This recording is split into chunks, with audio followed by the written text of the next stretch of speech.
Vamos a cerrar el módulo 7 de Derecho del Consumidor, la pregunta del gran doctor Fernando Gina. Fernando Ezequiel es Sí. Fernando Ezequiel Gina.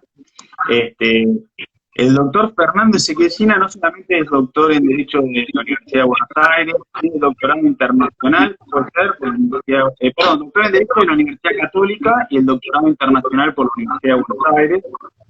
Es profesor de doctorado en la Universidad Católica Argentina. Tiene un posgrado de Derecho de Seguros en la Universidad de Buenos Aires también, puede ser. Ahí soy profesor, ahí en realidad no es que lo ¿Sos enseño. profesor ahí? Claro, ahí soy, igual Bueno, que en el doctorado internacional de UCA soy profesor, no es que, de UBA soy profesor, no es que lo haya hecho, el que hice sí es el de la UCA, el de la Católica. podemos decir que el doctor Fernando Gina no solamente es abogado, sino que es una persona que es un apasionado de la escritura, un apasionado de la lectura, un apasionado de la enseñanza. Lleva en la sangre esto de explicar, de ejercer la docencia universitaria, así que fundamentalmente es un amigo, es un faro en todo lo que tiene que ver con derecho del consumidor, ahora con neurociencias. Eh, bueno, ahí me pasan cartel, es un faro acá en la provincia en todo lo que tiene que ver con derecho del consumidor, una persona de una generosidad inmensa en todo lo que tiene que ver con compartir conocimientos, abrir espacios. Así que bueno, para mí personalmente y para Matías Socuyo, para Nadia García y para Noelia Roger, también es un placer enorme, enorme, enorme contar con él. Así que le agradecemos un montón. Y bueno, siguiendo la línea quizás que podemos trazar entre lo que hablamos en su momento con el doctor Asiarri, algo con Alejandro Chamatrópulo, ahora nos metemos de lleno en todo lo que tiene que ver neurociencias con vos, ¿sí? Y bueno, arrancamos con una pregunta general y básica que lo que va a hacer es abrir todo el debate de estructura. ¿Cómo quedó estructurado el derecho privado luego de la entrada en vigencia del Código Civil y Comercial? Esto como disparador. Bueno, esa es la gran rareza o el gran cambio que produjo el Código Civil y Comercial, es que en principio se vende o se presenta en sociedad como un código rupturista o fraccionario. En verdad, fraccionario. ¿Por qué? Estoy hablando de derecho privado. Yo siempre doy por sentado que estamos hablando de derecho privado. Si hay penalistas ahí, me van a decir, me harán las objeciones que corresponden, ¿no? Pero bueno, en derecho privado lo que produjo fue un fraccionamiento de la teoría general del contrato. Te podría decir que en realidad lo que fraccionó fue la teoría general, o lo que terminó de romper fue la teoría general del acto jurídico. Pero en materia contractual se ve muy claramente, ¿por qué? Porque estableció tres tipos contractuales. El contrato paritario, que lo pone en primer lugar con los principios que establecen el 957 a 960, ponele, del Código Civil y Comercial, establece un nuevo tipo que en realidad la Comisión Legisladora dice que no es un nuevo tipo, sino que es una forma de consentimiento, que es el contrato de adhesión, y finalmente incorpora el Código Civil lo que estaba fuera como satélite, como microsistema legal, que es el contrato de consumo. Yo te diría que hay otro cuarto tipo, que es el contrato conexo, es aquel multiplicidad de contratos que convergen para hacer un negocio jurídico, pero nosotros tenemos el apego a ciertas tradiciones viejas, y nadie habla de negocio jurídico, sino que hablan de contratos. Hoy por hoy te diría que es imposible que haya un contrato de uno contra uno. En general, la gran mayoría de negocios jurídicos se arman con distintos proveedores que convergen en el objeto terminativo, que es la prestación que te van a dar. Pero claro, quiero hacer las respuestas rápidas, así nos permite avanzar, pero este es el eje.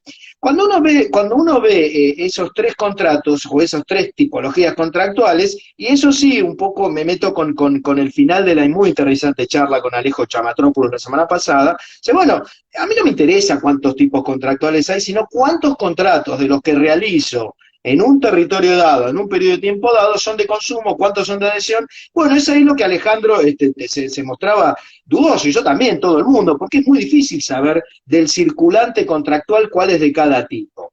Sin embargo, como mi tesis doctoral tenía que ver con eso, mi tesis doctoral fue de el ocaso de la autonomía de la voluntad. Entonces, si yo quiero demostrar el ocaso de la autonomía de la voluntad, ese era el dilema central. saber, porque, digamos, el contrato paritario es autonomía de la voluntad pura. Si yo estoy diciendo que no existe más y con la autonomía de la voluntad, tengo que demostrarlo. Y la verdad que me pelé la cabeza pensando en cómo demostrar, porque si yo pregunto ahora a todas las personas que nos escuchan y a vos mismo, ¿cuántos hay más contratos paritarios o de consumo? Todo el mundo dice que hay más de consumo. Pero cuando dice cuántos más hay, y más o menos, yo creo, yo vi, déjame pensar, qué sé yo, hay muchos, pero es muy difícil determinarlo. Es muy difícil determinarlo en el mundo real, pero si vos agarrás el mundo digital, si vos agarrás el mundo, vos entrás a una página que se llama Cámara Argentina del Comercio Electrónico, que es una página, es de las páginas de internet, es de las más confiables, está en toda Latinoamérica. Vos tenés la Cámara Argentina del Comercio Colombiano, de Perú, creería que de Brasil también, de Colombia la trato, usualmente la reviso. Claro, entonces dice, eso te da un informe de cómo está contratando a lo largo del año la gente. Fíjate, para no decir datos al aire, yo los anoté. El año pasado, es decir, en el 2019, se contrataron online 403.000 millones de mangos. Más o menos la cuenta, lo que pasa es que nosotros tenemos un dólar medio complicado, ¿viste? Pero eso te da más o menos muy parecido a Colombia. Argentina y Colombia son mercados bastante parecidos y hablas de 5.000 millones de dólares, más o menos. Pero bueno, acá tenés el número que el año pasado fue de 404.000 millones de mangos, ¿verdad?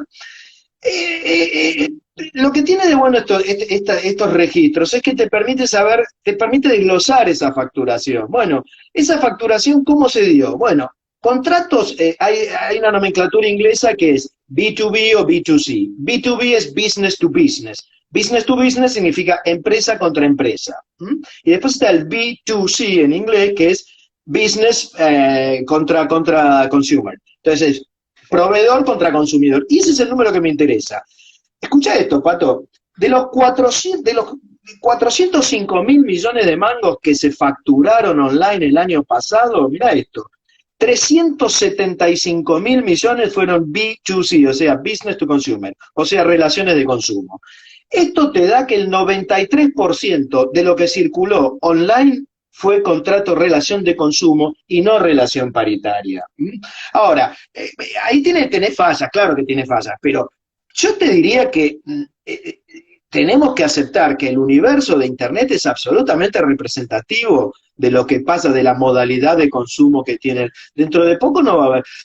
A ver, ¿sabías que el 95% de las personas que hacen una compra antes de ir a comprar, te digo los que no compran online, ese universo de los que no compran online antes de ir a la tienda, pasa sí o sí por Amazon, Mercado Libre, y chusmea, se fija los precios, de manera tal de que hoy tenés una inserción de esos sistemas absoluta. Bueno, ahí te está diciendo que el 94% de la contratación es de consumo.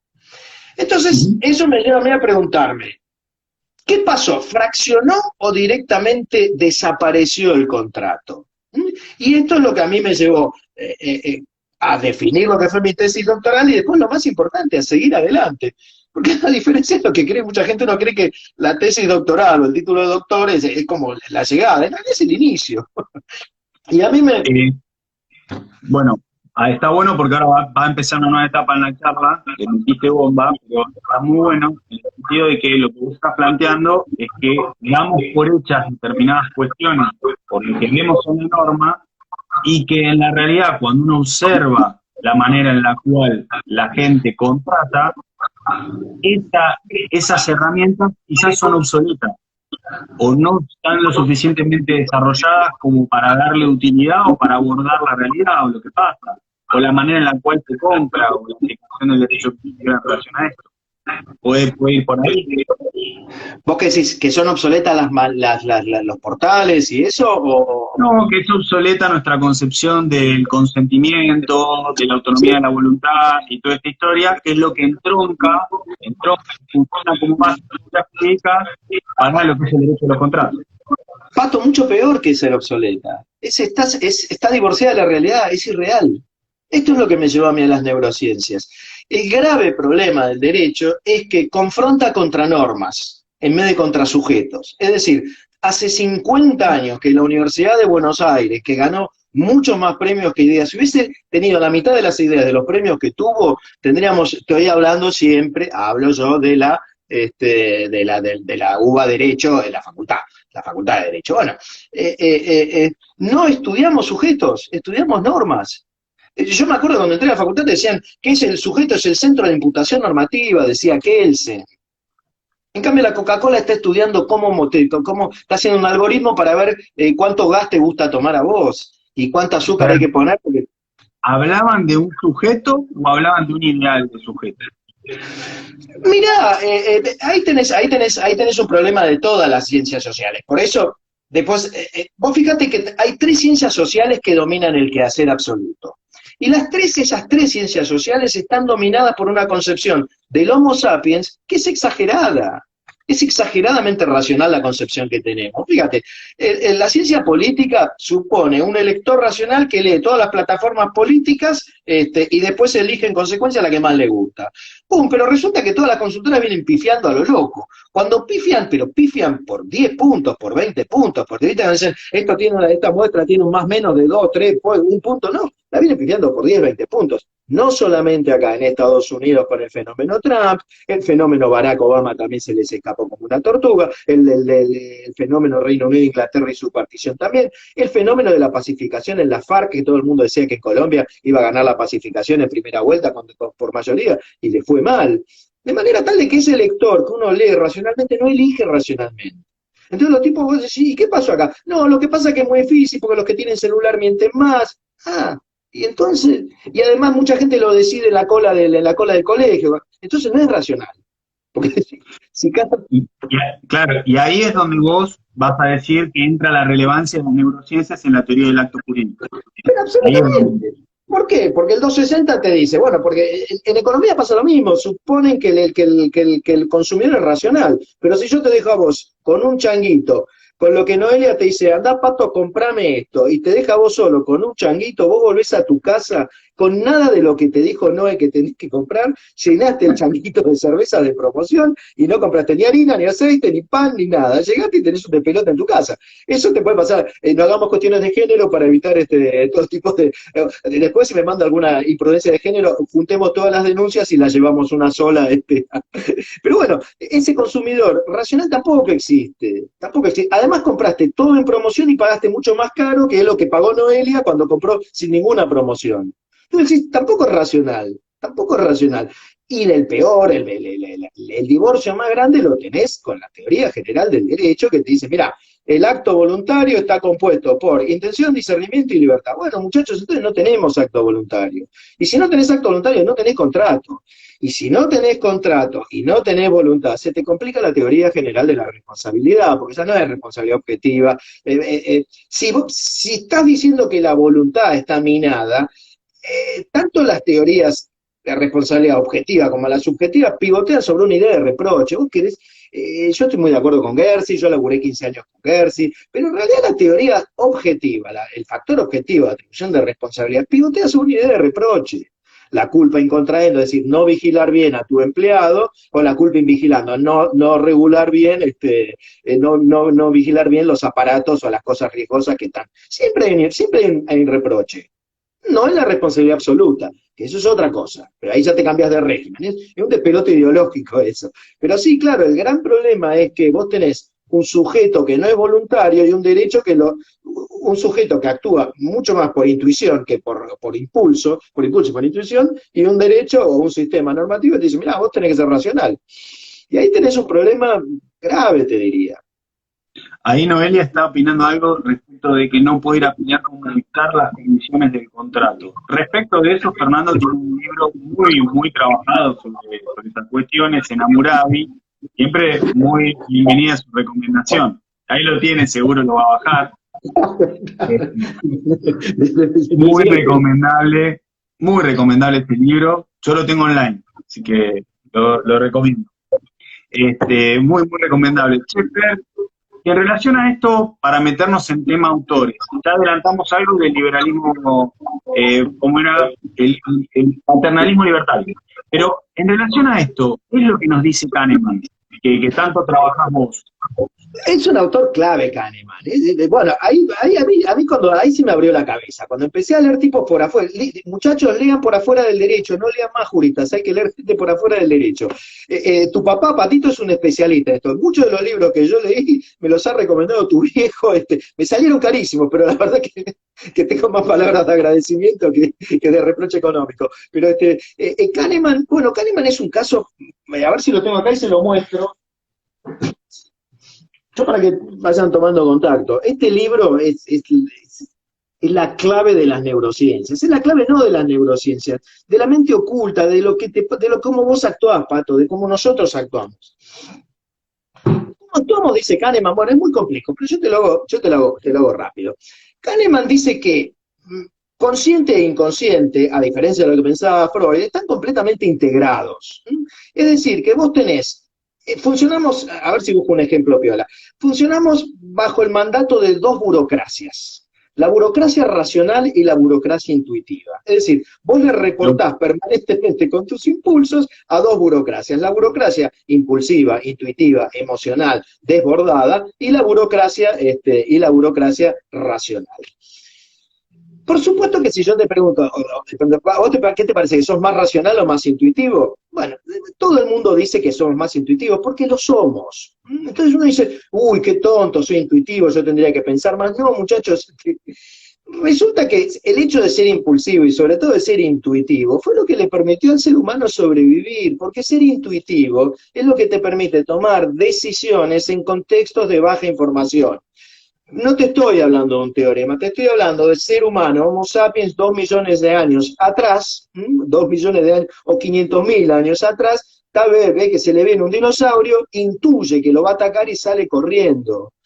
A ver, vos tenés, era un ejemplo bárbaro, ¿no? Dice, bueno, vos cuando tenés el sistema 1, intuís el futuro, tenés capacidad de explicar lo que no ves, o sea, generás conceptos abstractos. Por supuesto que la contracara de esto es que pifiás mucho, pero a favor es que tenés un porcentaje de aciertos increíble. Fíjate esto.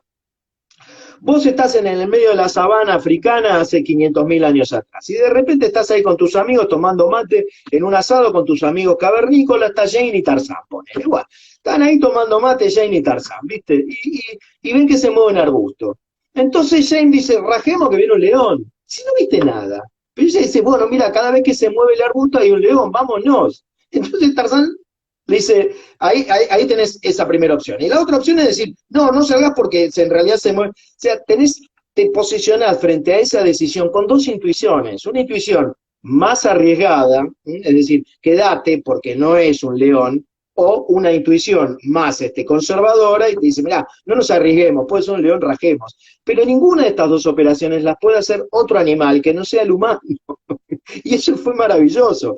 Eso se llama el falso positivo y el falso negativo. Es decir, si vos te vas corriendo antes, te lo llevo al ejemplo de la pandemia esto, si vos te vas corriendo antes de tiempo, tenés un error menor, tenés una consecuencia menor. Es decir, Tarzán te va a decir, te va a burlar de vos, Jane, vos siempre no correr tan, no seas miedosa.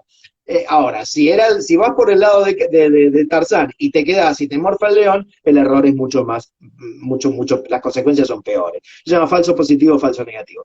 Fíjate la pandemia, perdóname, sí, dale. No, ahí están preguntando cuál de los libros dice Kahneman, pero es Kahneman. Pensar rápido, pensar despacio. Exacto. Fíjate con la pandemia como cada país, porque ¿qué pasaba la pandemia? El COVID-19. Bueno, es un bicho nuevo. Entonces ahí tenés ese mismo contexto, sabana africana, 500.000 años antes, ¿viste? Aparece un bicho nuevo que es altamente contagioso y nadie tiene la más remota idea de cómo. Bueno, ahí algunos países como nuestra agarró y encerró a todo el mundo muy rápido. Bueno, y eso fue una decisión acertada, supongo que fue acertada en ese primer momento, y otros países dijeron, vamos al contagio de rebaño, se tiene que contagiar todo. No, se te contagió más rápido de lo que vos prevías, tenías un desastre. Ahí tenés como los dos, ahora, son contextuales. Ahora, si vos profundizás eso y no avanzás, también, la podés pifiar feo igual, o sea, la podés pifiar feo arruinando la economía, o la podés pifiar feo matando un montón de gente. Y así nos movemos, así nos movemos. Bueno, seguimos avanzando entonces, ya introducimos al primer autor, que es Daniel Kahneman, ¿sí? Premio Nobel de Economía. ¿No? Eso es lo que iba a contar. Sí, dale, avance, sí. No, está bien, pero digo, para que sepamos a quién nos estamos remitiendo, ¿no? Un premio Nobel de Economía y que no escribe un libro en una ciencia oculta o en sánscrito, sino que es un libro que lo puede leer cualquiera y te va a sentir identificado porque es una foto de cómo pensamos y cómo actuamos, ¿no? Cualquiera con paciencia, yo te digo, yo leo las predicciones porque trabajan con... Lo que tiene Kahneman es que es un psicólogo israelí que termina siendo premio Nobel de Economía. Esto es lo que el derecho tiene que entender, ¿viste? Que el que les vino a enseñar economía fue un psicólogo, ¿entendés? Un psicólogo que dijo, mira, esto lo hizo en la época de Stiglitz. Stiglitz ganó ahí en el 2001, 2002, en el 2003, por ahí. Son todos tipos que se ocuparon, es decir, la toma de decisiones en contextos de información asimétrica. Esto es lo que tenemos, mirá, y estos tipos fueron clave, ¿no? Ahora, el sistema 1 y el sistema 2, el sistema de racional y el sistema tiene luces y sombras. Las luces te las acabo de dar. Vos intuís que, yo te digo, por ejemplo, vos tuviste mucho tiempo en Buenos Aires. Vos vas caminando por Buenos Aires, por el conurbano. Estás caminando y ves a una distancia un grupo de chicos alborotando, se hizo la noche, inmediatamente tu sistema 1 te va a decir, rajá de ahí. Porque lo más probable es que te metas, tu sistema 1 te va a decir, lo más probable es que te metas en un problema. Ahora, probablemente no. Entonces, esa es la luz. La sombra es, y empezás a generar estereotipos de discriminación. Todos los chicos que están en la esquina son revoltosos, todas las personas de tal color son las que traen el virus, todas las personas... Ese es el problema, las sombras de los sistemas intuitivos. ¿Cuál es? Y bueno, hacer de la probabilidad estadística una relación causal. No todos los pibes que están ahí son criminales, no todos los musulmanes son terroristas, no todos, en fin, todo lo que vemos que el mundo entra en una cuestión, bueno, son cuestiones humanas que es mejor entenderlas. Para cerrar, Kahneman te presenta dos sistemas, uno racional y uno más intuitivo, y te da las luces y las sombras de uno y otro. Fer, vamos a hacer una pequeña introducción. Ahí vi que sea una pregunta, no es el tema de la charla puntualmente, ¿qué pasaba con los contratos anteriores a la pandemia? Que es una gran pregunta, ¿no? Y que en algún momento era de todos los días, por ahí finales de marzo, era cataratas de videos sobre este tema, ¿no? ¿Querés decir algo vos? Digo algo yo, como quieras, pero una postilla y después seguimos con Thaler y con Sunstein, ¿eh? Yo te digo una cosa, yo me fui de los pocos autores que me opuse rotundamente a vincular derecho con pandemia, y es cierto, todos se escribieron libros, se hicieron congresos, el seguro y la pandemia, la relación contractual y la pandemia, los vulnerables y la pandemia, son todas cosas, no pasa nada, eso no afecta a lo más mínimo, a lo sumo podés bajar una teoría de la imprevisión, a lo sumo, y después decís, bueno, ¿qué va a pasar con los pasajes? Y bueno, que por ahora no hay aviones volando, Pato, entonces decir, yo lo voy a arreglar con el artículo del 332 de la teoría de la imprevisión, si no hay, mira el cielo, no voló nunca más un avión, ¿a quién vas a demandar? Son momentos donde me parece que el derecho no tiene nada que hacer en estos momentos frente a la pandemia, la verdad, pienso que lo que tenemos que hacer es retomar los tribunales de a poco, empezar la tarea de la justicia de vuelta y ver, y bueno, sí, las relaciones después habrá que ir viéndolas paso a paso, pero dale, cerrá vos el tema. No, en algún momento se dictó una resolución de la Secretaría de Turismo donde obligó a las agencias de turismo a la devolución, ¿sí? De esos pasajes. Los problemas se van a suscitar fundamentalmente respecto de los pasajes y las reservas que se hagan ahora, proyectando futuro, estimando cuándo va a cesar las restricciones, y donde ya el consumidor cuenta con la información de que a día de hoy no hay posibilidad de ir a otro país, o lo que sea, y a su cuenta toma ese riesgo, ¿sí? Pues se ofrecen los pasajes baratos, después, no quiero eludir la pregunta, en algún momento vos y yo lo charlamos en la universidad sobre el tema de contratos y dijimos, hay herramientas, hay institutos que vienen de mucho tiempo, vos mencionaste la previsión, de más de 200 años, en previsión, ni hablar del caso fortuito, ni hablar de la función preventiva y la tutela preventiva de los contratos, el artículo administrativo y lo que se el espacio es tuyo, no es para que yo hable de este tema, pero bueno, hay muchas herramientas y estas otras. Ver, volvamos al eje. Si te parece, no sé si querés hablar. Dale. Thaler y Sunstein, en algún momento hablé de paternalismo libertario. ¿Cómo viene? ¿Qué tiene que ver con el derecho esto? ¿En qué consiste? ¿Y qué nos dicen ellos? Bueno, esos son, Richard Thaler es otro premio Nobel, es un premio Nobel que continúa, es continuador de la tarea de Kahneman, pero en el 2017 obtiene su premio Nobel. Junto a otro autor muy famoso, muy notable jurista norteamericano que se llama Cos Sunstein, escriben un libro que se llama The Nudge, empujoncitos. ¿Qué quiere decir el empujoncito? Bueno, el Estado está ahí atrás y te da un cocorrón de, che, avivate, che, va con Pato al supermercado, cuando Pato entra y mirá que promoción de cerveza, te da un golpecito y dice, no, flaco, no compres esta, te advierte. Y por eso usan la fórmula que es muy confusa, a mí me pareció fascinante, esto se llama paternalismo libertario, que es una especie de Keynes con Milley, ¿viste? Es como juntar el binomio de Keynes con Milley juntos en. Un oxímoron parece. Ponele, sí, claro, sí, podría ser, pero no lo es, vos sabés que los tipos te lo explican, y estás hablando con un premio Nobel, cuando estás hablando con un premio Nobel tenés que estás hablando con un tipo que es sumamente inteligente, y te dice, no, mira, de la misma manera que el mercado regula y manipula los sesgos cognitivos, yo puedo manejar los sesgos cognitivos de manera positiva. Y te da ejemplos. Y todos los ejemplos que te da, mira, todos los ejemplos de manipulación admiten la manipulación contraria, es decir, admite que el Estado contramanipule de manera positiva. Eso tiene muchos problemas. Te voy a dar ejemplos, la verdad. ¿Qué son los sesgos cognitivos? Perdón, voy a preguntar.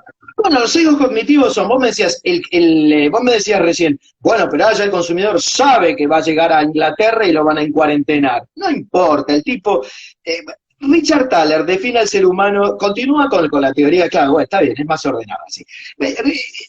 Define un ser humano, al igual que Kahneman, o sea, regulado por dos burocracias, la burocracia intuitiva y la burocracia racional, pero además te dice que tiene tres características esenciales. Las tengo acá anotadas. Entonces dice, uno, la racionalidad limitada, eso es Kahneman puro. Dos, el optimismo excesivo. Tres, el bajísimo autocontrol. Y ahí tenés el ser humano. El ser humano que describe Richard Thaler es excesivamente optimista y bajísimo autocontrol. Y ahora te voy a llevar a Ulises el marino. Ahora, cuando vos vas al supermercado, lo que tenés es un optimismo tremendo frente a la promoción de cerveza. Entonces te llenás de cerveza y seguiste de largo. Mirá, había un ejemplo que es mucho más riguroso. Yo te digo a vos, en Buenos Aires, ¿no? ¿Qué sé yo? En Trelew, hay más gente de Trelew acá, entonces, bueno, en una esquina X de Trelew, te digo, mira, quiero poner una pizzería en esta esquina de Trelew. Y yo te digo, te doy la información dura y te digo, mira, de las últimas 10 personas que vinieron a poner la pizzería, 8 se fundieron en el primer año. De vuelta, de las 10 últimas personas que abrieron pizzerías en esta esquina, se fundieron. Bueno, vos te dan esa información, te dan un libreto, te encontraste con, yo te lo expliqué, te dije, mirá, por esto hay mucho viento, qué sé yo. Te doy 1000 factores por los cuales, y sobre todo te doy el dato rígido, duro. Vos vas al día siguiente al banco y el banquero vas y le pedís guita al banco. ¿Y para qué quiere la guita? Para poner una pizzería. ¿En dónde? En esa esquina. Y el del banco te dice, ¿cómo hace para pagármela? Porque el banco ya leyó eso. El banco ya lo tiene ese informe. Entonces, ¿usted sabe cuáles son? Entonces, sí. Entonces le pregunta, dice, bueno, ¿usted sabe que de 10 personas, 8 quebraron? Sí, le dice, lo sé. Entonces le reformula la pregunta y dice, ¿y usted cuántas chances de tener éxito tiene? ¿Sabe qué contestó la gente? Aún sabiendo que el 80% se iba a la lona, contestó en un 97% que le iba a ir bien. ¿Entendiste eso? Y hay muchas personas que dieron en un 100%, no admitían la posibilidad de que le vaya mal en un negocio al cual le fue a 8 tipos más de 10. Lleva esto al tabaco. Decís, ¿el tabaco vos sabés que hace mal? Sí. ¿Vos sabés que trae cáncer? Sí. ¿Vos sabés que no mejora ninguna de tus actividades físicas? Sí. Lo mismo con el alcohol, lo mismo con las adicciones? Sí. Sin embargo, fumás. ¿Y qué decís? Bueno, le va a pasar al otro, a mí no. Y no, Le va a pasar al otro. Eso se llama, eso Thaler lo define con ejemplos, es uno mejor que el otro. Dice, no, le va a pasar al otro, no a mí. Entonces vas y te endeudás. Y eso viene después el fenómeno sobreendeudamiento, ¿no? El fenómeno sobreendeudamiento que después no sé cómo, venimos bien de tiempo. Pero, está bueno que la Ley de Defensa del Consumidor aborde el tema del sobreendeudamiento, que tiene mucho que ver con todo lo que vos contás. Está bien, no es la mejor manera, pero bueno, está bueno. Por eso el derecho al consumidor se mueve más allá del legislador en cada uno de los momentos, dentro de lo que es el principio de primacía de la realidad, ¿no? Y por eso también permea tanto el tema de las neurociencias en el derecho al consumidor. ¿O estoy Pero nadie equivocado? le mola, pero nadie, son pocos los que y somos como locos que hablamos de cualquier cosa, ¿viste? Chamatrópolis es uno. Pasa que Chama es uno de los, Alejo, de hecho yo el primer libro le digo, Ale, ¿qué tal? Porque él está escribiendo hace tiempo, su tesis va a ser un caño, ¿no? Bueno, y ahí empezamos a hablar y me recomendó libros, tu viejo, otros. Hay que estudiar, hay que empezar a estudiar. Pues es que vamos al sobreendeudamiento. Esto te va a parecer loquísimo, ¿no? Vos informás. ¿Qué estás informando? ¿A quién le estás informando? Lo que no entendió el derecho es que vos le das información a un tipo que está demostrado que le tiene aversión a la información. ¿Por qué? Porque la información achata el optimismo. Esa información te vas a fundir, yo no la quiero escuchar, le tengo rechazo, entonces no la escucho. Con el sobreendeudamiento pasa eso. Y vos seguís, no, que ponga la tasa efectiva anual, la tasa efectiva mensual, la tasa efectiva horario, que te digan el rating hora a hora, a ver si Longobardi mide más que lo. Te informan todo, Mirá, por ejemplo, esta es la información que trae un remedio. Pato. ¿Sabes a quién pone contento esto? Al tipo que hace el folleto, porque sabe que está informando para no informar. ¿Quién lo lee? Yo lo único que me interesa eso es si me voy a morir y en cuánto tiempo me voy a morir. Entonces tenés que empezar a buscar, a ver, muerte del paciente. Y no encontrás. Encontrás datos. Y bueno, te cierro el tema con las tarjetas de crédito. Vos vas y te dicen, bueno, vos tu límite de tarjeta Visa es de 20.000 pesos. Y siempre gastás 22.000 pesos. Y 23.000 pesos, y después te sobreendeudas y generas un mecanismo de intereses, bla, y todo bien. Entonces, un autor que se llama Dan Ariely, otro israelí que está estudiando no es premio Nobel todavía no es premio Nobel, es un boche el loco, y dice, a mí como con esto de las tarjetas de crédito pasó lo siguiente, fui a los bancos y le dije, ¿por qué no hacemos la Smart Credit Card, o sea, la tarjeta de crédito inteligente? ¿En qué consiste la tarjeta de crédito? Porque mira, esta solución se puede traer al derecho del consumidor. Sería facilísimo hacerlo. Y no tener un artículo 4 que todo el día lo estamos reformando, le ponemos más cosas, le sacamos más. Pero fíjate esto, el tipo, mira lo que le dice Ariel y que lo llevó a Nueva York. Dice, mira, vos me das a mí, por mi evaluación crediticia, hasta 20.000 pesos. Pero yo, como soy el Ulises de la modernidad, quiero autorregularme en 10.000. En 10.000 cortame el crédito. ¿Es tan difícil de armar esto? O sea, vos creas un fronting, es decir, tu tarjeta de crédito banca 20.000 mangos de descubierto, pero vos querés usar 10.000, con lo cual fortificás tu salud financiera. Todo el mundo, cuando vas a pedir un crédito, dice, tiene 20 lucas, tiene 30 lucas, es un tipo solvente, pero vos decís, pero yo me autorregulo en 10.000. ¿Sabes lo que hizo el cálculo? ¿Sabes por qué no se hace esto? Esta es la discusión que quiero dar, Pato, es eso de lo que quiero hablar, no de otra cosa. Bueno, ¿sabes por qué no? Los intereses del sobreendeudamiento, los intereses del pago mínimo, ¿viste? Le metemos el pago mínimo, amigo. Bueno, los intereses que generó en Estados Unidos en el año, no sé si fue el 2014, 2015, pero es dato duro, 17.000 millones de dólares. De vuelta. Y eso no se lo llevan 4 millones de tipos, son 4 o 5 los grupos que tienen tarjetas de crédito. Es Visa, es Master y son 2 o 3 más. De vuelta, Pato, o sea, son... ¿Se entendió? No, o sea, esto nos mete en lo que tiene que ver con la manipulación masiva. Es decir, hay algo que ellos saben, que nosotros no sabemos, y que les da un provecho y un rédito absoluto. Pato, pero el Estado lo sabe. Vos no lo sabés, pero el Estado lo sabe, entonces dejá de hacer leyes insustanciales. O sea, no lo sabemos, pero los grandes teóricos los tenemos que saber. En la Facultad de Derecho se tiene que dejar de enseñar Derecho Procesal con la carga horaria que se lo enseña y empezar a enseñar otro tipo de cosas. Porque si no, no vamos a salir nunca de la mediocridad más absoluta. Siempre vamos a ir atrás.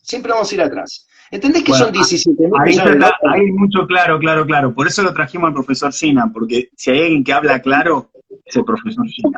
No, me da bronca. No, es así. A ver, Fer, cuando hablas de la universidad, yo pienso todo el tiempo en mi experiencia en la universidad, ¿no? esto del mundo abstracto, el derecho absolutamente disociado de la realidad, ¿viste? Esto de poner a prueba la memoria y la incapacidad de representarte de qué es lo que estás hablando. Ahora, hay una pregunta ahí, ¿verdad? Y qué peor eso, porque en la facultad te venden el mundo abstracto y cuando vas a tribunales te lo procesalizan todo. O sea, pasás de un extremo al otro. Pasás del extremo de la pura abstracción de la facultad al puro procesalismo de la calle. Y entonces nunca discutís los temas importantes, los temas basales. Pero ¿cuál es la pregunta? No, pero es una pregunta que tiene mucho que ver, me parece, con el módulo con la charla de Gastón Viena. ¿Cuán receptivos son los medios de pruebas digitales, entendiendo el contexto actual en el que se contratan en muchas formas digitales? Bueno, yo soy el peor, para hablar de procesar, yo soy el peor. Sinceramente me exceden que tienen que ver con prueba electrónica, y muy interesante la obra de Ordóñez y de Vieri al respecto. Tiene que ver con el medio a través del cual se hizo, tiene que ver con el medio a través del cual se firmó, si es firma electrónico digital, eso atiende a qué es lo que hay que probar, qué es lo que ya no, cuáles son las presunciones. Pero claramente el asunto de las contrataciones digitales electrónicas está abordado en el Código Civil Comercial y en la Ley de Defensa del Consumidor, y hay resguardos extra. Y no están tan mal, y no están tan mal. Sí. Fíjate algo, mira, Pato, porque si no son todas pálidas, la verdad, la Ley de Defensa del Consumidor y el Código Civil y Comercial sobre todo, contempla, a ver, la Comisión Legislativa, Lorenzetti en concreto es un tipo que sabe mucho de estas cosas, ¿no? Es que Alterini también la sabía, no inventé nada, Pato, vos agarrás al maestro Alterini, Lorenzetti escribió el mejor libro de defensa del consumidor, lo escribió Lorenzetti, antes de ser juez de la Corte. O sea, son tipos que saben de esto, y saben de verdad. Entonces, no sé, me perdí, qué sé yo, hermano. No, está bien, el enfoque, más allá de lo que se modifica ahora hay un código del consumidor con estado parlamentario, pero el enfoque estaba claro de antes, yo creo que eso es lo que gusta. ¿Dónde había que apuntar, no? Pero fíjate que dentro de poco no va a haber dónde ir a comprar, vas a comprar únicamente en las plataformas digitales. Vos sabés que el movimiento de Mercado Libre pasó a ser, vale 10 veces más que YPF, ¿se entiende? Disculpa, y antes que pase, porque sobre el tema de prueba, y esto es muy importante, en el caso de las compras electrónicas y los contratos, como se están consultando, tiene muy importante el artículo 53 de la Ley de Defensa del Consumidor. En materia de claro, por supuesto. Eso el deber de colaboración, la obligación que tienen los proveedores de aportar, ¿sí?, todos los medios que tienen a su alcance respecto de los contratos y las relaciones de consumo, y las consecuencias de no hacerlo. En materia probatoria es muy importante eso. Disculpa, es una disrupción que quería hacer. Y eso en nuestros tribunales también funciona, lo hemos aplicado, se viene la jurisprudencia nacional también es muy contesta en este sentido, no es un problema. Pero fíjate que la Ley de Defensa del Consumidor, aún la 26361, que fue la mejor de las leyes de defensa del consumidor que hasta ahora tenemos, ojalá que no salga del proyecto que todo el mundo quiere que salga, ojalá que no salga, ojalá que haya quedado ya definitivamente archivado, porque lo que tocó lo arruinó. Lo que ese proyecto tocó lo arruinó. Así que, pero bueno, por suerte hemos militado fuertemente para que no sea ley y por ahora venimos bien, pero bueno. ¿Querés decir algo respecto de eso? A él le mandamos saludos a Ezequiel, de nada, Ezequiel. Bueno, ¿Querés decir algo un poquito respecto de eso? Ya dije lo suficiente y he pagado todos los costos de... No, no, yo soy antirreformista. ¿Por qué? Porque estamos en un momento para reformar las grandes teorías. Tenemos que reformular la teoría general del acto jurídico. No cambiar la foto, no hacer la ley de defensa del consumidor y sacarnos una foto en el Congreso comiendo los canapés y aplaudiéndonos entre nosotros. Pato, no va porque seguimos atrás. No perfecto, hay más contrato. Clarísimo. Ahí se incorporó Alejo, nos saludamos a Alejo. Y respecto a la manipulación masiva, ¿te quiere decir algo más de eso? No, bueno, que seamos, también hay optimismo. Cuando la Ley de Defensa del Consumidor, en su artículo 32, 34, y el Código Civil y Comercial, en su artículo 1110, 1116, te habla del derecho del arrepentimiento, te está diciendo eso, te está diciendo, no, este compró en caliente, en frío puede resolverlo. Y ahí me voy a otro temón, que es, las decisiones las tomamos de forma intertemporal. O sea, decisiones intertemporales, que parece difícil. ¿Sabes quién inventó, entre comillas, esta teoría? Un tipo que se llama George Lowenstein. que tiene las 7 características. Es un tipo de nuestra edad, no de la tuya, sino de la mía, que está también en Estados Unidos. Es bisnieto de Freud. Es bisnieto de Freud, loco. Un capo, un capo. También citado por Thaler, citado por Ariel y por los tipos que están en la joda esta de las neurociencias, lo citan ¿Por muchísimo. Waldo? ¿Quién? ¿Waldo también lo cita o no? Waldo es un fenómeno, sí, sí, claro, más vale, sí, claro que sí. Bueno, George Lowenstein, ¿qué te dice? Mira, dice, el proceso de decisión, y después te voy a mostrar el ejemplo de Ulises, el marino, ¿no? La toma de 2000 años antes de Cristo, ¿viste? No es la semana pasada. Dice, mira, vos te levantás, te lo pongo directamente así, vos te levantás a la mañana, vas por el día 160 de pandemia, entraste al baño, te viste en el espejo y viste que no es un numerito más, necesitas 6 números más, ¿viste? Usabas 32, te fuiste a poner pantalón, mañana empieza el tribunal, le tengo que ir del 32, ¿viste? Decir, te traigo un numerito más, no, tráeme 5 numeritos más, tráeme directamente un 48, y llama al sastre y es un desastre porque no va. Entonces, en ese momento, a las 7 de la mañana, yendo al tribunal, decir, no, esto es catastrófico, tengo que hacer el régimen. Ahí te viste en el espejo y decís, necesito bajar 20 kilos y empiezo hoy ya. Ahora, esa decisión que vos tomaste a las 7 de la mañana, la tenés que convalidar a la 1 del mediodía, cuando el mozo de la pizzería, que te dijeron que no abras, pero que vos finalmente abriste, te llena la panera y te dice, ¿se sirve? Y te bajaste 8 paneras. Hay miles de experimentos que te dicen, bueno, cuando vas a los gimnasios, ¿viste? Porque también decís, y no solamente no voy a comer más, me voy a comer un morrón en todo el mes, ¿viste? Te compras 3 tomates, 2 morrones, y bueno, con esto tiro todo el mes, y una cebolla, ponele, ¿no? Entonces, esa va a ser mi dieta. Pero no solamente eso, ¿viste? Porque uno es compulsivo, dice, bueno, y además gimnasio.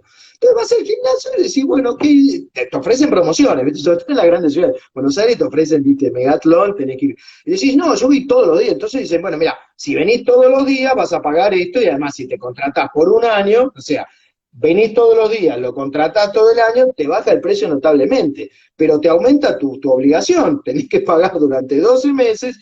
¿Vos qué le decís en frío? Cuando decís, pero si yo voy a venir todos los días doble turno, antes de ir al tribunal ya clavo 5 kilómetros, pongo el despertador a las 4 de la mañana, te haces todo, te ratoneás eso, pongo el despertador a las 5 de la mañana, de 6 a 7 corro, me pego una duchita, me cruzo, ya estoy en el tribunal, me como una cebollita picada, hago el doble turno, a la tarde hago karate, boxo, lo que... Y no hiciste nada, ese es tu día que vos te programaste en frío. En caliente no hiciste nada, te clavaste 2 paneras, le pediste a Mosé, trae otra cervecita, amigo. ¡Pum! Es un desastre. Bueno, ese es el ser humano. Entonces, Ahí te quieren de presidente, ¿eh? Avisaron que te quieren de presidente. Bueno, no sé, bueno, que lean bien la campaña electoral, que lean bien. Ahora vos fíjate que ¿se puede controlar eso? Sí. ¿Sabés quién fue el que lo controló? Y te cuento esta anécdota y después ya te libero con preguntas. Digo, Ulises, los griegos siempre la solución la tienen los griegos, ¿viste? Ulises, ¿qué hizo? ¿Se acuerdan las sirenas? Cuando Ulises iba a ir por ese... El ejemplo que traigo no es mío, es de Richard Thaler, aviso, porque si no van a pensar que soy demasiado inteligente, me van a querer poner presidente y después es como Charles Gardiner, ¿viste? No pega una el flaco. Bueno, ¿qué hace Ulises? Bueno, Ulises dice, la verdad que la sirena es un encanto, pero está claro que es el abismo también, donde acerco el barco a las sirenas, en sus fauces me quedo y ahí me muero naufragado. ¿Qué dice Ulises? Bueno, pero yo no me la quiero perder, venía a ganar toda la guerra, ¿viste? Me pego un tiroteo con las sirenas y no me lo pierdo ni loco, ¿viste? Bueno, entonces, ¿qué dijo el muchacho? Lo van a recordar y es genial. Dice, bueno, a los marinos, a los que laburan, a los laburantes, digo, miren, ustedes se tapan las orejas, la mano libre para laburar, ¿viste? Siguen laburando, le dan al lampazo, le dan a las velas, le dan a todo. A mí me atan en el palo con todo a ver, me atan en el mástil. Entonces el tipo estaba atado y escuchando las sirenas en un concierto y los tipos laburando. Una genialidad. Ahora, la genialidad, la estrategia es sencilla. ¿Sabes lo que fue la genialidad de Ulises? Percibirse más débil que las sirenas. Esa fue la genialidad. Y eso fue genial. En la medida que tomemos conciencia de esa debilidad del impulso, que es completamente humano, nos va a ir mucho mejor, nos va muchísimo mejor en el derecho, en la vida, porque en la vida ni que hablar. Esto, vos si aplicás todo esto que digo al amor, es tremendo. Vos le mandas a una comunidad y dices, che, se divorcian todos, ya no, mi amor es eterno. Mirá, no, no es eterno, se pudre todo. No, no, no, nosotros no queremos de verdad. Bueno, qué sé yo, ¿viste? Está bien. Ojo, yo no estoy generando un pesimismo nihilista, ni mucho menos. Lo que quiero es que nos conozcamos, que sepamos que vos sos un sesgo, te enamoraste por un sesgo, te enamoraste y está bien que te enamores, ¿viste? Pero dejá de hacer cálculos, después se pudrió todo, bueno, vemos. Pero esto de pensarnos que somos más vivos que el resto de las especies, no nos fue muy bien con eso, no nos fue muy bien con eso. Bueno, y en relación a cómo pensamos nosotros, ¿ok? Y lo que construimos con nuestro pensamiento y la réplica de eso, los algoritmos, como arma de destrucción matemática, que vos te gusta mencionar de tu manera, ¿qué es lo que pasa con eso, Fernando? Bueno, primero conocerlo, ¿viste? Uno te habla de algoritmo y vos me decías que yo leo estos libros, pero yo los leo así, yo les cuento. Yo leo una página en 4 horas y empiezo a llamar a todos mis amigos ingenieros hasta que los voy a, tengo varios porque no me soportan más. No, mira, vos no lo vas a entender eso, no insistas en tratar de, vos sos abogado, no lo podés entender esto. Pero bueno, te quiero decir, más allá del chiste, se pueden leer, pero necesito una lectura muy concentrada porque son muy difíciles. Esta mujer, Cathy O'Neill, es un postdoctorado en Harvard, es una mujer de primerísimo nivel, y ella, mirá el nombre, se llama Armas de Destrucción Matemática, ¿no es cierto? El algoritmo lo que hace cosas maravillosas. Yo lo escuché a Alejo hace muy poco tiempo hablar de los diccionarios predictivos. Yo me acuerdo de los primeros diccionarios predictivos, eran malísimos, ahora son mejores que yo, redactan mucho mejor que yo los diccionarios predictivos. Es alucinante la cantidad de cosas buenas que hizo la ciencia, pero también es completamente acojonante y peligroso lo que puede hacer la ciencia si no trabajamos con paternalismos libertarios, si no metemos un poco un ojo inteligente. Pero estoy hablando de un estado no el que conocemos nosotros, un estado inteligente, observando y ayudándonos a no meter la pata. Esta mujer es increíble. El algoritmo que hace, combina datos a los cuales que interpreta de una manera particular y saca perfiles. No es esto, pero quiero que todos me entiendan en los pocos minutos que tenemos, ¿no? Y te presenta 2 ejemplos, esto lo tengo que contar porque es tremendo, incluso lo voy a leer la cantidad de errores catastróficos que puede crear este algoritmo y las profecías autocumplidas. Yo lo llamo el oráculo del capitalismo salvaje, ¿no? Porque diagrama perfiles que te obligan a ese perfil, y si estás por debajo, por arriba de ese perfil, fuiste. Hay una fábrica, caso real es una fábrica.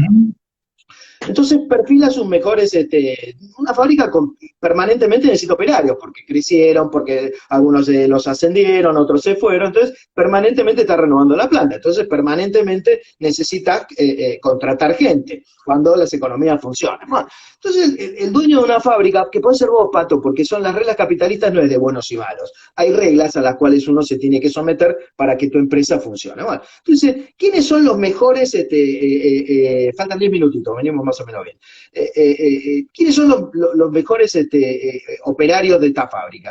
Bueno, parece que hubo un combinado de información que decía, escuchá los operarios que mejor laburan en esta planta son todos tipos que pagan las cuentas en orden, o sea, además de laburar bien acá, no deben guita, no están en Veraz, pagan Movistar, pagan Supercanal, pagan todo en orden, no están en deuda, son tipos limpios, o sea, es el laburante perfecto, ¿viste? Se levanta a la mañana, se adelgazó, se pone su traje, va, labura, pum, es racional, es perfecto, es perfecto.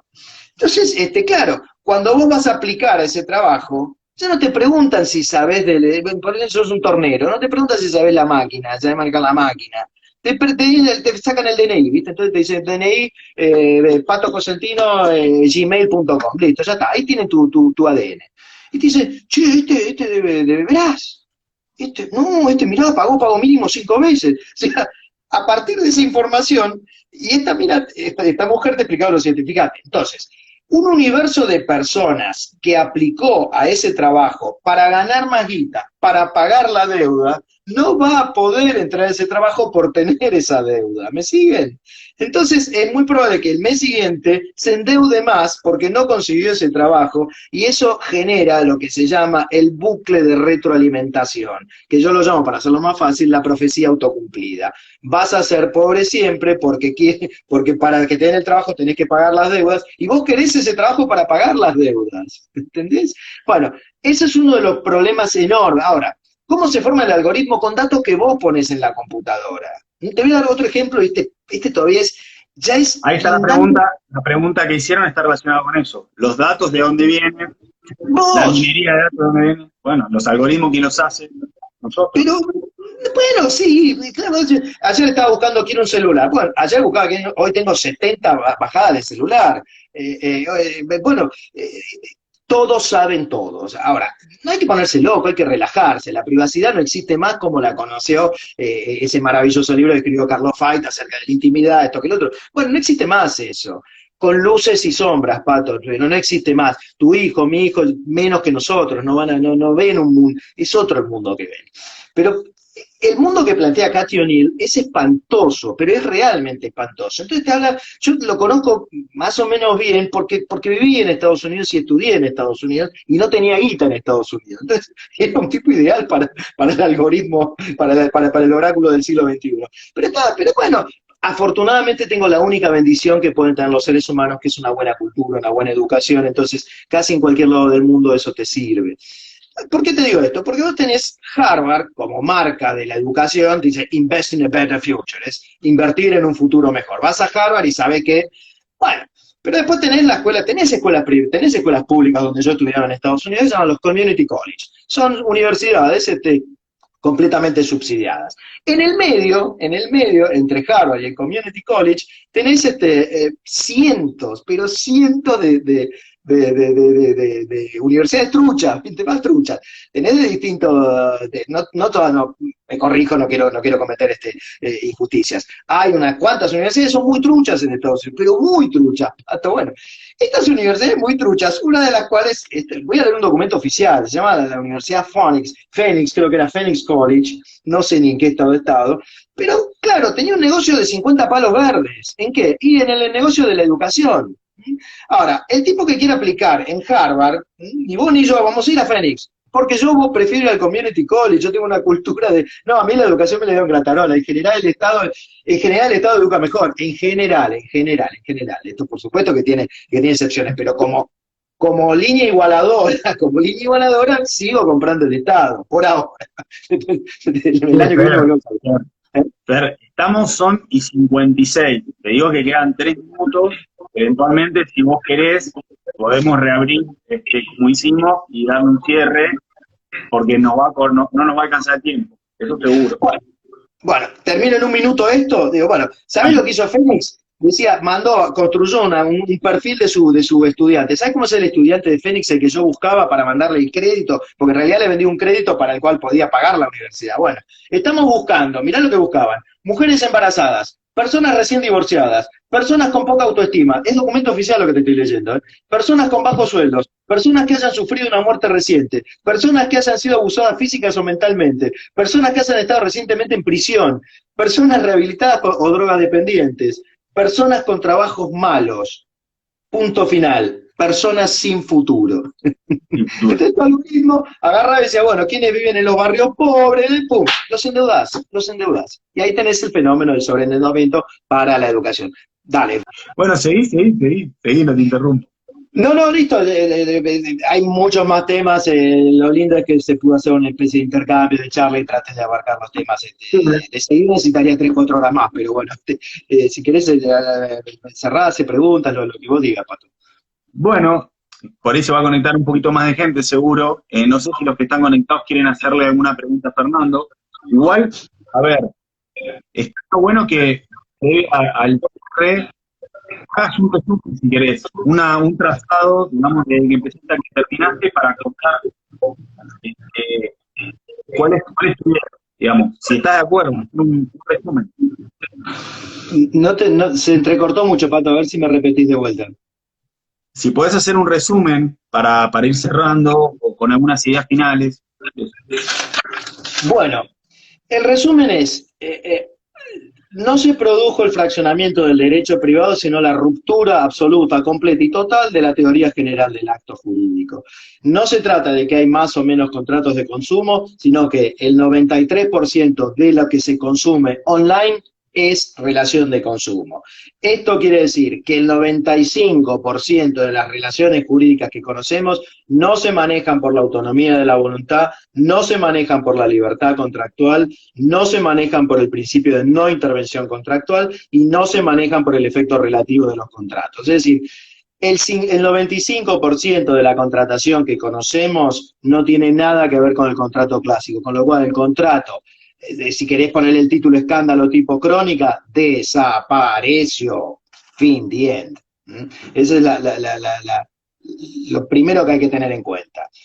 Luego, hay que abandonar el estudio normativo, el derecho tiene que hacer un gran esfuerzo por dejar de lado, las normas no presuponen ningún desafío, un consecuente y un antecedente, te describe una conducta y te bajo la caña, no hay, vela desde el lado que la quieras ver, profundizar, que quieras profundizar, pero no hay un desafío en estudiar normas. En cambio, la riqueza del ser humano en ese órgano maravilloso, se llama cerebro, es ilimitada, y el derecho está muy, muy atrasado en eso.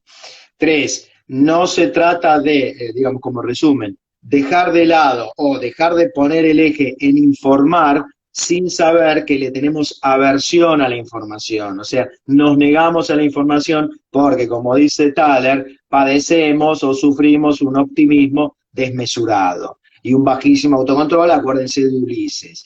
3, se puede hacer algo, un montón de cosas. Hay muchísimas cosas y daría... yo en cada uno de los artículos que escribo me estoy tomando la tarea, lo tengo hablado con mi amigo Waldo Sobrino. Mira, en el último capítulo voy a poner aplicación en el caso argentino. O sea, ¿qué soluciones le damos a esto? Porque si no me voy a convertir en comentarista de estos monstruos premio Nobel, que además me genera mucho rechazo porque son tanto más inteligentes que yo, que no tengo nada que hacer. Entonces, bueno, vamos a tratar de buscarle la solución. Y este que te dije de la tarjeta inteligente, esta idea de Dan Ariely y de la tarjeta inteligente, no veo ningún motivo por el cual no hacerla. Hay miles de maneras, no sé si miles, pero hay muchas maneras de dejar tranquilo el artículo 4 del deber de informar y empezar a buscar responsabilidades por sesgos cognitivos, empezar a buscar a ver, otro ejemplo, una manera de manipular es crear un contexto. Yo te pongo un ejemplo. A todos nos gustan los zapatos. Dicen que a las mujeres les gustan más, mentiras. A nosotros también nos gustan los zapatos. Ahora, yo le pregunto a algunos de los auditores, ¿pagarías 10 millones de dólares por un zapato? No, te van a decir, bueno, no, salvo que yo cree un contexto. ¿Te acordás cuando cuando George Bush fue a Irán? Bueno, después de la guerra con Irak, fue a Irak a una entrevista, después ya había terminado la guerra y ya eran amigos. Se habían cagado a bombas todo durante años, pero bueno, ahora eran amigos, se repartían el petróleo y estaban felices. Claro, estaban felices menos uno de los periodistas que estaba en la sala de prensa, se sacó el zapato, agarró el zapato así, ¡boom!, se lo tiró por la cabeza. Búsquenlo, Saadi no sé cuánto, pongan Google, Bush, zapatazo, Irak, y el nombre del periodista que es Saadi no sé cuánto. Pero con esos datos te sale el video, está el videíto de Bush esquivando el zapato. Estuvo preso 2 años el tipo. Yo te puedo asegurar que en las cárceles de Irak, estar preso 2 años y pico por haber intentado agredir a George Bush no debe ser muy amable la condición. O sea, no la debe haber pasado muy bien. ¿Sabes en cuánta guita subastaron el zapato libertario? 10 millones de dólares. Dice que un jeque árabe encontró en ese zapato el contexto de la libertad. Entonces el precio, como dice mi amigo Javier Milei, es una variable completamente relativa. Dice, bueno, se pagó 10 millones de dólares. Otro ejemplo, que todos lo van a conocer. Vincent Van Gogh, un tipo que vive menos de 40 años. En 37 años su vida estaba hecha moco. Se cortó la oreja, se mutiló, era completamente... pobre, no, vendió algún cuadro, pero esporádicamente el hermano le tiraba guita todos los meses porque no tenía... El último cuadro de Van Gogh se vendió en 38 millones de dólares. Ahora, ¿qué lo hizo? Es el mismo cuadro, es el mismo cuadro. Es solamente un contexto cultural que te lleva a decir que hoy no vayas, o sea, Patito, si te gustan los cuadros y querés un Van Gogh, no vayas a ningún museo con menos de 15 a 20 palos verdes, porque no lo puedes pagar en 12 cuotas, ¿no? No hay la hora 12 para un cuadro de Van Gogh. Y así hay miles de ejemplos.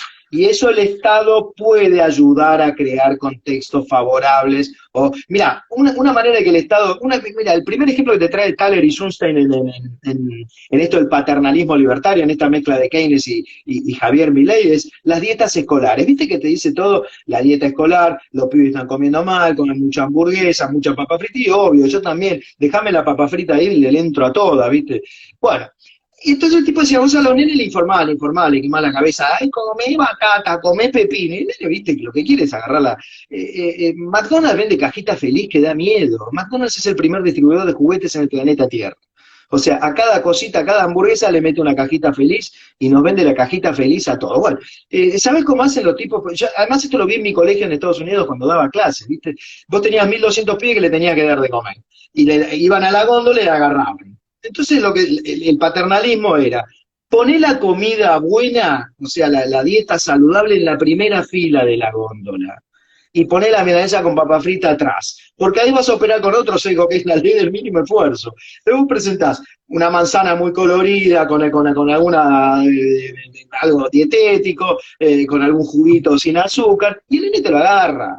Bueno, solamente haciendo eso mejoraron las dietas en un 20 o un 30% de calorías grasas, etcétera, etcétera. La ley de góndolas que yo no leí, estoy en deuda porque todos los congresos digo que la voy a leer, una ley nueva, creo que es la 27.000 no sé cuánto. ¿Hay empujoncitos ahí? ¿Eh? En lo que hablaba recién, ¿hay empujoncitos? ¿Hay Claro, bueno, parecería que sí, parecería que bueno, porque en vez de prohibir esto, decir, bueno, hace que los productos regionales ocupen un porcentaje de tu góndola. No lo leí del todo, pero algo de eso funciona. Algo de eso, y bueno, vamos a ese lado. Hay que tener mucho cuidado. ¿Tengo tiempo para el último ejemplo? Por supuesto, por supuesto. El Estado tiene que ser piola, porque cuando el Estado es más bobo que el consumidor, la cagamos, Pato, perdón. Fíjate, en la India había como una especie de este es un ejemplo de un libro de John Bark, ese libro de John Bark me lo recomendó tu viejo también, es el de, porque eso, bueno, no lo tengo a mano, se llama ¿Por qué pensamos como pensamos? No me acuerdo. Bueno, yo después te mando una foto con todos los libros y si querés los describo. Bueno, entonces decía que en la India había un exceso de cobras, de víboras cobras, que parece que es lo más malo que hay en el mundo. La cobra te pica, te envenena, te mata, te hace moco, y había muchas. Entonces, ¿y qué hace el Estado? Dice, bueno, cada uno que me traiga una cobra muerta le doy $50. Y bueno, parece que anduvo bien la medida, pero de repente ven que no hay menos cobras, sino que hay más cobras. ¿Y sabes qué pasaba, Pato? ¿Te imaginás qué pasaba, Pato? La gente se había puesto criaderos de cobra, Pato, para cobrar los 50 mangos del Estado. ¿Entendés? Entonces, ahí el Estado quiso hacer un empujoncito y se mandó el cagadón, no le salió bien. Ahora, con el efecto rebaño se ven otras cosas. Por ejemplo, estaba la ciudad, había una ordenanza en un estado de Estados Unidos que decía, mira, hay que tener las calles limpias.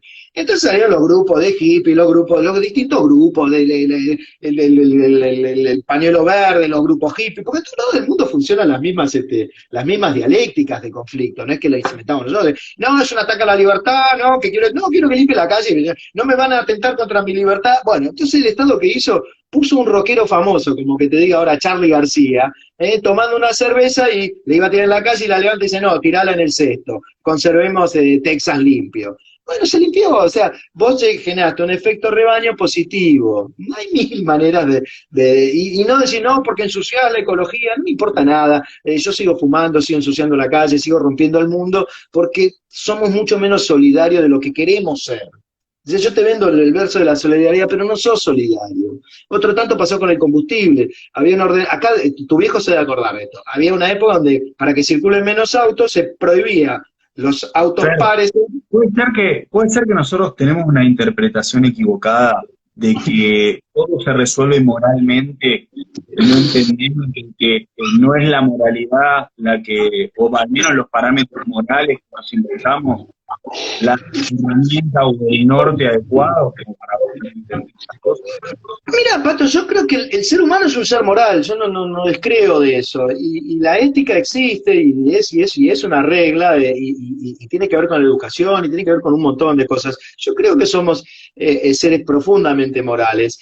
Ahora, yo creo que hay una vernos con una solidaridad que no tenemos. Entonces ahora están diciendo, después de la pandemia nos hicimos más solidarios. Yo la verdad no creo, yo creo que me voy a alejar cada vez más de la gente para que no me contagien, todos van a ser efectos contagiadores, los chicos, los grandes, los negros, los blancos. Vas a ver que va a aumentar. O sea, bueno, somos, Nietzsche decía, humanos, demasiado humanos, ¿viste? Y hay algo de eso.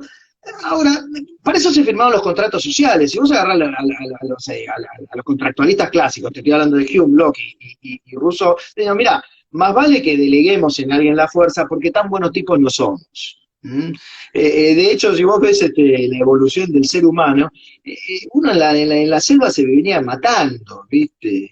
Y la solidaridad es más que nada una ambición, un proyecto educativo para nuestros hijos, tratar de ser, es un tratar de ser. La solidaridad tiene más que ver con el sistema racional, con el sistema 2, no perjudicar al otro, no hacer al otro lo que no quiero que me haga, nada. Lo que me sale naturalmente es agarrar, tomar, depredar. Ahí tenés un poco Kahneman, un poco. En sistema 1, el ser humano yo no lo veo muy naturalmente solidario, en sistema 1. En sistema 2 la podemos pelear un poco. Bueno, me parece que con esto hemos tenido un buen mensaje, una buena charla, mucho y muy generoso lo que nos comentaste, nos divertimos un rato, como siempre. Siempre para mí hablar con vos es una garantía que me voy a divertir, que voy a aprender. Bueno, sabés todo lo que te quiero y espero que toda la gente se vaya contenta con lo que charlamos hoy. Este video tiene una relación directa con la charla con Alejandro Chamatrópulos y con Hugo Aciarri. Creo que son 3 charlas que estamos armando en nuestra biblioteca en YouTube, y en PDR lo pueden buscar. Y aquí tenemos muchos videos y yo creo que estos 3 van en un hilo directo. Así que muchas gracias, Fer, saludos. Ahí está Noelia Roger, Nadia García, Matías Sotullo. Con tu charla cerramos el módulo 7 de Derecho del Consumidor, y viene el módulo de mediación y la jornada preparatoria de Derecho Laboral. Mil gracias, Fer. Patito querido, el agradecido soy yo, sabés que podés contar conmigo, cualquier movida educativa, de docencia, de lo que sea, saben que pueden contar conmigo, me encanta, me divierto mucho, lo disfruto, realmente lo disfruto mucho, así que, bueno, me alegro mucho, salió todo bárbaro, tuviste, sí, la verdad que lo de Alejo, Achiari y todo, de primer nivel, la verdad que contaste el Barcelona, y yo no me lo podía perder, entonces yo voy a Chamatrópolis, voy yo y lo rebato todo, viste, así que, bueno, no, bárbaro, muy contento, disfruto muchísimo todos estos espacios, y cuenten conmigo para los que organicen.